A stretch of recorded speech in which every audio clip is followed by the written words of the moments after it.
Hi everyone, welcome back to Killer Film Reviews. It's been a while. I apologize for my absence, but it's been a lot of working for the last few months here. So welcome to the first Killer Film Review of 2024, which is on Loki Season 2.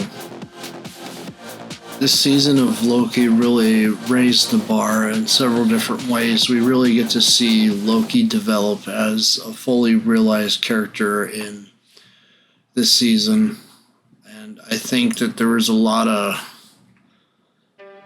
people who thought that it didn't go far enough, and those criticisms are valid. I feel like it gets a solid 8 out of 10 for me, as I realized some of those criticisms as well. I realized that we could have spent a little bit more time focusing on kind of world building and visiting a little bit different time periods. We do get to visit the time period of around 1890 to 1893, I believe. I think it's just 1890, but the point being, okay, I think that might just be let me take a look here. I'm gonna screw up so let's see it.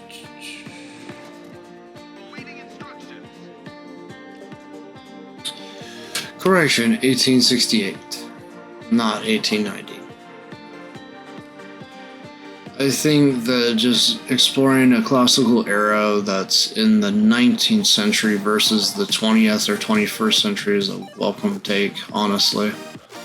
Even if it was really late 19th century, just because the different costumes and seeing the old style Chicago, that's something that gets any person who enjoys even the tiniest bit of history a lot. I've even been watching a lot of recolorized, what's it called, Lost in Time or something, I think was the channel name. Honestly, I think it's just amazing to see how things were so different back then, and just seeing a different world without all the digital stuff in it. Which is why this channel pays homage to sort of the 1920s, which is why the videos are in black and white, despite the medium being a little bit outdated for most, honestly, because most people don't really shoot videos in this format anymore of a black and white screen. Honestly, I know that everybody would probably prefer everything being in color, but it doesn't really pay homage to early cinema if I make everything in color. And this channel loses some of its unique identity, really. But getting back to Loki Season 2, I just like that they took time to really explain some of the more supporting characters in the series, even just a little bit. Now, we saw a tie-in with McDonald's around this time for their sweet and sour sauce, which was pretty good. I actually did try it. I actually was kind of hooked on it. Not sure if you can still get it at McDonald's or if it'll become rare like the Szechuan sauce from the one Mulan movie, the early 90s. Now, obviously, there was like a whole series of YouTube shorts released around that time as well, explaining different aspects of the time variance authority with missed minutes editing that you can still find on the Marvel Entertainment channel. Like, there's one that's on 17-minute breaks or whatever that was pretty funny, honestly. I just want to add that in there. But yeah, you did see a little bit of a tie-in to McDonald's. As a little bit of a spoiler alert here, Sylvie actually ends up disappearing to there in one of the episodes. But honestly, you would have seen that from the trailer anyway. In terms of character development, besides Loki, was there any other characters that really got development? I would say Sylvie got a little bit of character development. Sylvie wasn't just the girl that sat there and got rid of the Kang. She became a little bit more in the series. Like, like Sylvie and Loki play off each other pretty much. One wants to have people explore freedom of choice and let people live their lives, while the other one wants to go back to how things were, which is our Loki. Wants to see things kind of go back to the way they were, wants to see the time variance authority restored. And obviously, Sylvie doesn't want that. Sylvie wants to keep things as they are and let people live their own independent lives. So I think it's interesting seeing them kind of bounce off each other throughout this season. Now, this series was pretty short, 6 episodes, just like the other one. It wasn't like the longer series like Marvel She-Hulk, which just was not the greatest show to begin with. I don't even think it's getting another season, but I wouldn't be surprised if Marvel pulls one on us and releases a second season of that after a major motion picture releases. But honestly, looking at the whole film slate for 2024, it's looking pretty barren, with very few movies being released at all. The only one being released is the Deadpool and Wolverine movie, which was just teased tonight. I'm recording this on the morning after the Super Bowl, very early morning, I must add. And they showed the trailer for the movie. It looks promising, but only time will tell. It's basically releasing all the way in July, so not really much to fill in the content gap in between besides maybe Marvel's Echo series. We'll have to get around to watching it here. As for actual films that I've managed to go out and see, I've only really seen American Fiction and The Beekeeper. So stay tuned. I should be able to get 1 or 2 reviews done on those guys. I may not get to both of them, but I'll at least try for one of them at this rate, just because of how hectic life can be at times. But do I hope for Loki Season 3? Of course I do, because I think that you could tell a whole another volume of stories based on how the series concluded. You could still find a way to make a Season 3 happen, I believe. But will it happen? That's another story, really. Don't want to drag it out too long with more and more stories, but perhaps a new series entirely, perhaps combining What If and the Loki cast would be nice, honestly. At least I think so. But I guess I can give a short mini review of Marvel What If Season 2. I thought it was pretty good. Didn't really have much wrong with it, honestly. The story continued, except this one took more of a positive vibe. What If Season 2 honestly would get probably a 9 out of 10, just because they kind of were more positive this time around. The reason why I give Loki an 8 out of 10 versus a 10 out of 10, like many would, is just because I feel that the series was shortened. Could have used a little bit more in length, really. You don't need a super long story, but you need a story that makes sense. I feel that oftentimes Marvel's best works don't get the time that they really need to grow out, you know? That's just what I'm thinking when I think about the series overall. Do I feel that Marvel is overstretching itself with the content they've done over the last 2 or 3 years? Yes. Ideally, I wish that we would go back to maybe 2 films a year. 1 for the spring and 1 for the fall, and leave it at that. 1 film in 1 year just seems too little. Honestly, I know I'm thinking a little bit ahead of myself here, but I'm hoping that there is an extended cut of this Deadpool and Wolverine movie that's actually shown in theaters. I'm hoping it's not a short 2-hour film. I'm hoping that it's a 2-hour and 30-minute film. A lot of films these days tend to get pretty lengthy. I don't know why Marvel decided to keep 2024 slate so barren. It feels like we're missing a movie in there. I wonder if a project got canceled or something. That's what happened. Usually Marvel likes to at least put out 2 movies a year. For a while we were getting 4 movies a year. Seems like 2025 will have its Phase 6 and will actually be somewhat of a lengthy series overall.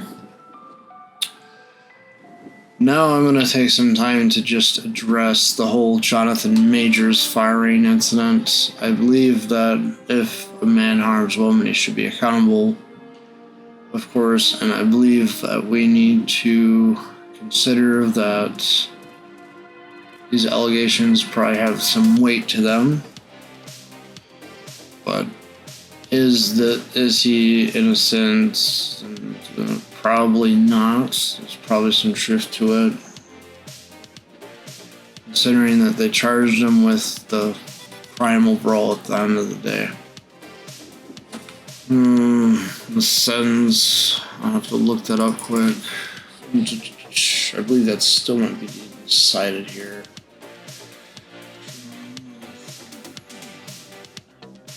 Jonathan Majors plays Kang, in case you didn't know.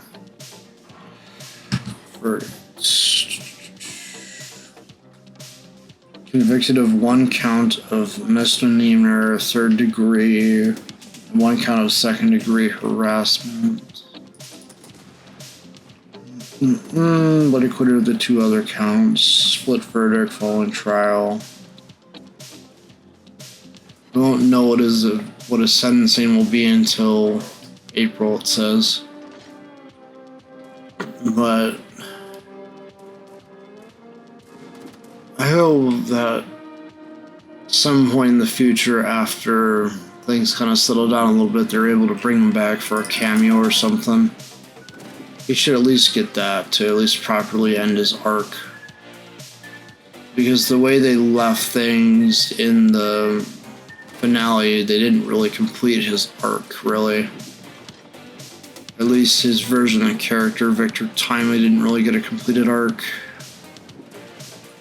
It felt kind of silly to end it the way they did, but they kind of had to because they don't want to drag them all their stuff down with Jonathan Majors. And I will reiterate that any violence against women is wrong, and all accusations should be reviewed for legitimacy. If they're false or not, let the court decide. And of course, YouTube's dealing with its own little share of drama with SS Sniper Wolf and her little thing with her husband, Evan.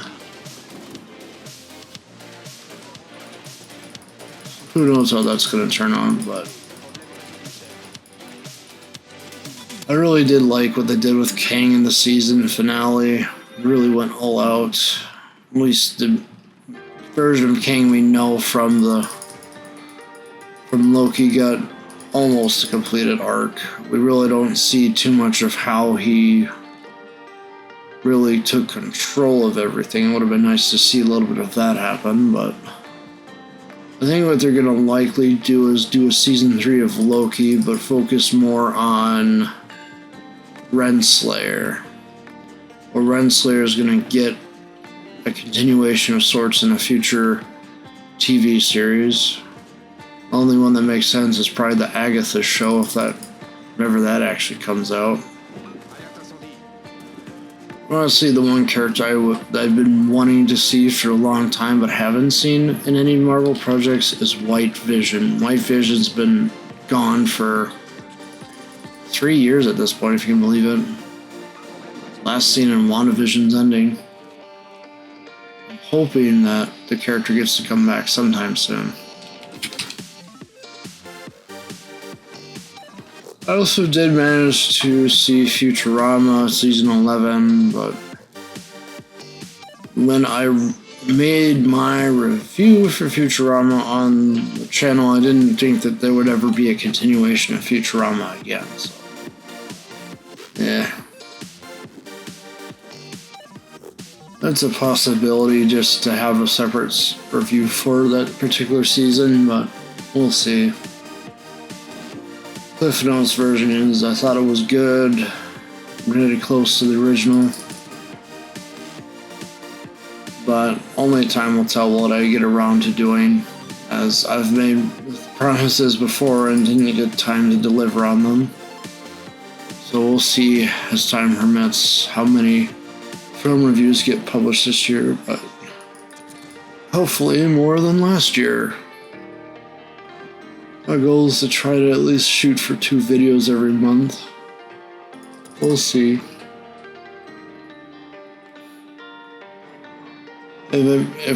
If this year really turns out to be dry of good movies, then I'll just resort to some DVD collections I have that I haven't reviewed yet or watched. But we'll have to see. This year's probably going to be spent more on reviewing indie films more than previous years because of just the lack of films coming out this year. No, I shouldn't really say that. I guess just lack of films that I'm aware of at the moment. I don't really think there's any major franchise releasing anything this year. Maybe there is that Hobbs and Shaw sequel that's coming out. I think that's the only one that I can remember off the top of my head. But reviewing some classic films would do some good, honestly, for the channel. And yes, there was that fella from the UK that made his own killer film reviews. Give props to him for having a little higher production quality than I do, but it's probably just because he has more time on his hands. Other than that, anything can happen, you know? Future is looking bright, and we'll see what happens. So, again, I do apologize for not uploading in a while. I just had things happen where a coworker passed away. Life just got busy. But I'm gonna keep trying to push forward and get videos out whenever possible for you all. Stay tuned for the next Killer Films review. We'll have to see if it turns out to be an American Fiction or Beekeeper. Anyways, have a great day, and thanks for being a subscriber, or thanks for watching this video. Either way, it supports the channel, and I thank you all. Have a great day, and please consider subscribing.